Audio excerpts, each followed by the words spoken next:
వ్యాప్తంగా ఉన్న అనేక సంస్థలు జరుగుతోంది, ఇక్కడ కూడా జరుగుతోంది. బీసీలకు రిజర్వేషన్ ఇవ్వట్లేరు. ఒక పక్కన నాల్సర్లో బీసీలకు రిజర్వేషన్ ఇవ్వకపోతే ఆ గవర్నింగ్ కౌన్సిల్లో పేర్లు చూసినట్టయితే అనేక మంది ఉద్దండ పండితులు ఉన్నారు. ఆఖరికి మన అడ్వకేట్ జనరల్ సుదర్శన్ రెడ్డి గారు ఉన్నారు, విద్యాశాఖ మంత్రి రేవంత్ రెడ్డి గారి కిందకే సంస్థ వస్తుంది. అనేక మంది పెద్దలు ఉన్నప్పటికీ కూడా తడిగుడ్డ పెట్టి గొంతు కోసినట్టుగా బీసీలకు రిజర్వేషన్ రాకుంటుంటే ఒకరు మాట్లాడతలేరు. ఈ విషయంపై మేము గతంలో 2020లో చాలామంది ఇక్కడ కూర్చున్నటువంటి ఒక వేదికపై కూర్చున్న వాళ్ళు ఇంకా కొంతమంది అందరం కూడా కలిసి 2020లోనే నాల్సర్ ఈజ్ వయలేటింగ్ బీసీ రిజర్వేషన్స్ అని చెప్పని నేషనల్ కమిషన్ ఆఫ్ బ్యాక్వర్డ్ క్లాసెస్కి వెళ్ళి ఒక పెద్ద గొడవ చేసినాం. గొడవ చేస్తే finally they succumb to our pressure and then finally they gave this judgement.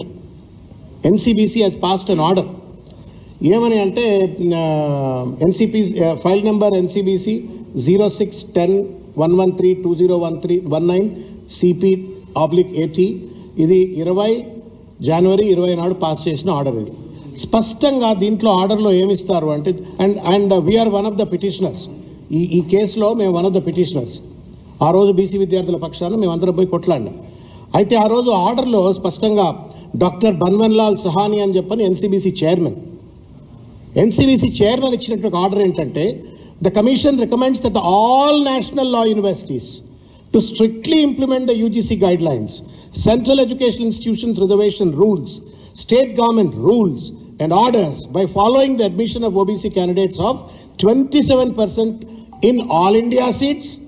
అంటే నాల్సర్లో నేషనల్ లా స్కూల్స్లో ఆల్ ఇండియా కోటా సీట్స్ ఉంటాయి, స్టేట్ కోటా ఉంటుంది. సో ఆల్ ఇండియా కోటా సీట్లలో మీరు రిజర్వేషన్స్ పాటించాలా, స్టేట్ కోటాలో కూడా పాటించాలని చెప్పని in all India seats and relevant percentage recommended by state governments in the local domicile seats for the admission of academic year అని చెప్పని starting 2020 onwards and submit a compliance report at the earliest to this commission అని చెప్పని ఒక clear cut order. ఇది నిరంతరమైనటువంటి ఒక పోరాటం, ఇక్కడ కొట్లాడి అక్కడ కొట్లాడి మొత్తానికి ఆర్గ్యుమెంట్ చెప్పిన తర్వాత finally NCBC has yielded to our pressure and then gave this order. దురదృష్టం ఏంటి అంటే చట్టాలు ఉంటాయి, కమిషన్లు రాజ్యాంగ నిబద్ధత కలిగినటువంటి కమిషన్లు ఆర్డర్లు ఇస్తాయి, బీసీల ఓట్లు రావాలా, కానీ బీసీలకు మాత్రం ఇవాళ రిజర్వేషన్లు మాత్రం పూర్తి స్థాయిలో అమలు కావట్లేదు. అది కూడా కంచే చేను వేసినట్లుగా లా స్కూల్స్లో అమలు కావట్లేదు. సిగ్గు ఇది. Shame on the part of the democracy, same on the part of the rulers. ఎవడైనా కానివ్వండి, రాజ్యాంగం ఇచ్చినటువంటి ఒక రూల్ని అమలు చేయడానికి ఒకవేళ లా స్కూళ్ళలో కనుక అలసత్వం ఉన్నట్టయితే మరి పాలక వర్గాలు ఏం గడివికినట్టు?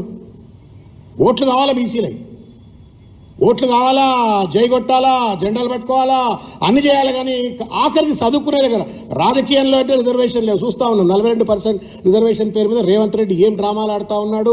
దాన్ని అడ్డుకునేటువంటి ఒక ప్రయత్నం కుట్రపూరితంగా ప్రభుత్వమే ఎట్లా చేస్తూ ఉందో, ఆ లోకల్ బాడీలు రాకుండా ఎట్లా చిల్లర డ్రామాలు ఆడుతుందో ప్రభుత్వం చూస్తూ ఉన్నాం. జాతీయ స్థాయిలో ఉన్న బీజేపీ బిల్లులు పంపి ప్రెసిడెంట్ ఆఫ్ ఇండియా దగ్గర పంపితే వాళ్ళు ఎట్లా అడగదొక్కే ప్రయత్నం చేస్తుందో చూస్తూ ఉన్నాం. But don't you at least facilitate reservations in education to us. ఏం పాపం చేసినాం మీరు? ఏం పాపం చేసిందని చెప్పండి. మీరు బీసీలకు ఉన్న చట్టాన్ని అమలు చేయని చెప్పండి.